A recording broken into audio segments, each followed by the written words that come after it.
대한민국 사상 최초로 월드컵 2라운드에 진출하게 된 경기이다. 많은 팬들의 기대와 우려 속에서 인천광역시에서 32강 본선 세 번째 경기인 포르투갈전이 열리게 되었다. 32강 본선 D조의 탑시드는 개최국 대한민국이지만 실질적으로 탑시드는 포르투갈이었다. 그러나 포르투갈은 미국과 치른 1차전에서 초반 3골을 먼저 내주면서 털린 탓에 결국 2-3으로 지고 말았다. 다음 경기에서 폴란드를 사형으로 완벽히 눌렀음에도 불구하고 여전히 16강 진출이 불투명한 상황이었다. 각각 2경기씩을 치른 후의 순위는 다음과 같다. 대한민국은 비기기만 하더라도 자력 진출을 할 수 있으나 상대는 역시 16강 진출이 확정되지 않아 전력을 다할 포르투갈인지라 16강 진출 가능성이 높다고는 하기 어려웠다. 포르투갈에 승리할 경우 미국이 폴란드에 비기거나 패배하면 조 1위가 확정되고, 만일 포르투갈과 비기더라도 폴란드가 이길 경우 조 1위가 확정된다. 만약 패배할 경우에는 조 1위는 불가능하고 폴란드가 미국을 가급적 크게 이겨야 조 2위로 16강 진출 가능성이 높아진다. 거스 히딩크 감독의 모국 네덜란드는 포르투갈과의 전적에서 열세였고, 당시 월드컵 유럽 예선 또한 포르투갈에 밀려 2002년 한일 월드컵 32개국 본선 진출에 실패했다. 거스 히딩크 역시 포르투갈이 비기기만 해도 16강에 오를 것이란 정보는 미리 알았기 때문에 대한민국을 빙자해 포르투갈의 콧대를 납작하게 해주고 싶었을 것이다. 폴란드전에서 대승을 거두었다고는 하지만 그 전에 1차 미국전에서의 불의의 일격으로 패배를 당한 탓에 탈락 가능성이 여전히 존재하고 있는 포르투갈은 선수들이 전반적으로 흥분했는지 거친 플레이로 일관했다. 그러다 양쪽에 각각 옐로카드가 한 장씩 누적된 상황에서 전반전 중반에 결국 일이 터졌으니 주앙 핀투가 박지성에게 악질적인 양발 태클을 걸었다가 다이렉트로 퇴장당한 것이다. 핀투의 이 반칙은 굉장히 악랄했는데 박지성의 오른쪽 다리를 아예 두 다리로 휘감고 비틀었으며 자칫 잘못되었더라면 박지성은 선수 생명이 끝났을 수도 있었다. 프로레슬링 기술인 드랍토 홀드라 생각하면 아주 잘 들어간 축에 속할 정도. 당시 KBS 중계를 들어보면 중계진은 처음엔 어느 정도의 반칙이었는지 제대로 확인하지 못해 옐로 카드를 줄 것이라고 생각했고, SBS 캐스터 송재익은 심판이 프리킥을 줄 것이라고 짐작했는데 바로 앞에서 반칙을 목격한 주심이 레드 카드를 꺼내들자 모두 놀랐다. 반면 신문선은 핀투의 태클을 보고 퇴장을 두세 번 줘도 마땅하다고 말했고, MBC 해설위원 차범근은 퇴장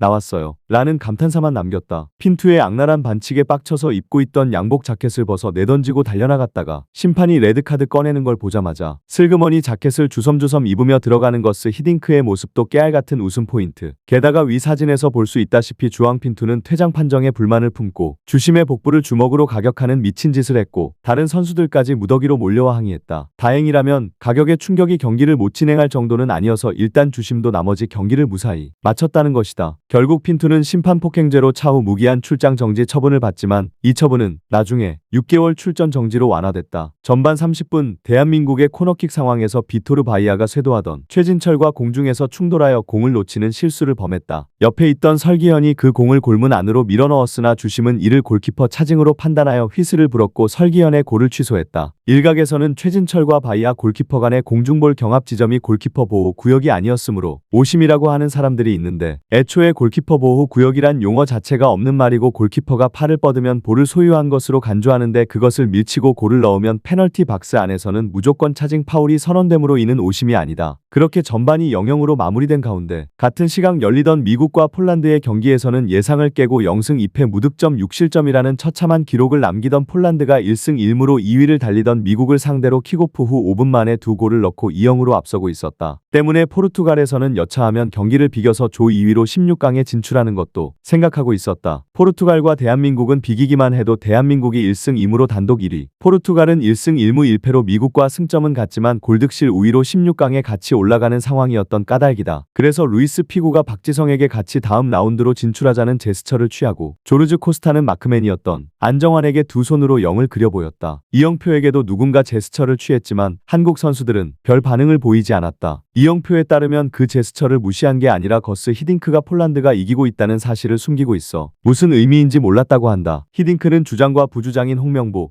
유상철에게만 이 사실을 알렸고 나머지 선수들에게는 비밀로 했던 것이다. 그렇게 시작한 후반전, 이번에는 전반에 설기현에게 태클을 걸어 경고를 받았던 베투가 이영표에게 시도한 태클로 두 번째 경고를 받고 경고 누적으로 퇴장당했다. 사실 퇴장 판정에 이견이 없는 핀투와는 다르게 베투의 퇴장 판정은 다소 과하다는 주장도 있는데, 만약 이게 위험한 태클이었다면 당연히 경고를 받아 마땅하겠지만 이영표가 드리블하던 공을 향해 다리를 뻗었다가 이영표가 걸린 것이었기 때문에 경고를 줄 정도까지는 아니지 않냐는 것이 이유다. 하지만 배투가 이영표에게 몸으로 들이댄 위치가 이영표가 피하지 않으면 그대로 걸려 넘어질 수밖에 없는 위치였다는 반론이 있으며 배투는 이영표가 드리블한 공을 먼저 터치하지도 못했기 때문에 경고가 맞다는 주장도 있다. 결국 흥분한 포르투갈이 2명이나 퇴장당하며 자멸한 가운데 후반 25분 코너킥 세트피스 상황에서 바깥으로 흘러나온 공을 이영표가 다시 잡아 정교한 크로스를 올렸고 박지성이 깔끔한 가슴 트래핑으로 받아낸 후 오른발 터치로 자신을 마크하던 세르지우 콘세이상을 벗겨내고 왼발 슛으로 비토르 바이아의 다리 사이로 빠져나가는 골을 만들어내며 대한민국이 리드를 점했다. 박지성이 골을 넣은 후 다른 선수들을 모두 뿌리치고 가장 먼저 거스 히딩크에게 달려가서 안기는 장면은 이 월드컵에서도 손꼽히는 명장면 중 하나. 결국 동점골이 절실해진 포르투갈은 경기 후반 올 공격 포메이션을 가져가는데 하필 2명이 퇴장을 당하는 바람에 조금만 역습을 허용해도 속절없이 수비가 뚫리는 상황이었고 대한민국이 1대1 노마크 찬스만 2번 3번을 잡았으나 비토르 바이아의 선방 덕분에 추가 실점을 막았다. 대한민국은 좋은 경기력과 상대가 이른 시간에 2명이나 퇴장당하는 행운으로 그 덕분에 뒷공간이 뻥뻥 뚫렸음에도 불구하고 마지막에 세밀하지 못하고 급한 마무리로 기회를 다 날리며 추가골이 나오지 않아 불안한 리드를 유지하고 있었고 게다가 경기 막판엔 경기 내내 한 게 없던 피구에게 결정적인 프리킥 찬스도 왔으나 골문을 살짝 비껴갔으며 수비 실수로 교체 투입된 누누 고메스에게 골이나 다름없는 1대1 상황이 왔으나 누누 고메즈가 혼자 넘어지는 야쿠브 급 대참사를 일으켜 위기를 벗어났다. 종료 직전에는 포르투갈의 공격대 튀어나온 볼을 세르지우 콘세이상이 절묘하게 찬 것이 골대를 맞고 나오는 등 생각보다 아찔한 상황도 꽤 많았다. 미국전과 달리 한국에게 운이 좀 따른 경기였다. 아무튼 포르투갈은 득점에 실패하며 동점을 만들지 못했고 후반 추가 시간에 포르투갈의 세트피스 찬스 상황이 오자 골키퍼 바이아까지 페널티 박스로 올리며 동점골을 노렸다. 하지만 득점에 실패했고 이후 대한민국의 역습으로 이어지자 바이아가 허겁지겁 골문으로 복귀하는 모습을 보여주며 소소하게 웃음을 주기도 했다. 현재까지 대한민국과의 경기에서 상대 팀이 득점을 노리고자 골키퍼가 골문을 비우는 극단적인 전술을 쓴 것은 1998년 프랑스 월드컵 벨기에와 이때의 포르투갈이 유일했으나 2018년 러시아 월드컵 독일전에서 후반 추가 시간에 대한민국이 1-0으로 앞선 상황에서 독일 골키퍼 마누엘 노이어가 시전했다. 아무튼 경기는 그렇게 1-0으로 끝났고 대한민국은 2승 1무를 기록해 조 1위로 16강에 안착하게 되었다. 반면 강호 포르투갈은 조 3위 대회 21위로 짐을 싸게 되었다. 대한민국 월드컵 역사상 처음으로 우승 후보를 상대로 1승과 우승 후보를 탈락 처리한 경기이다.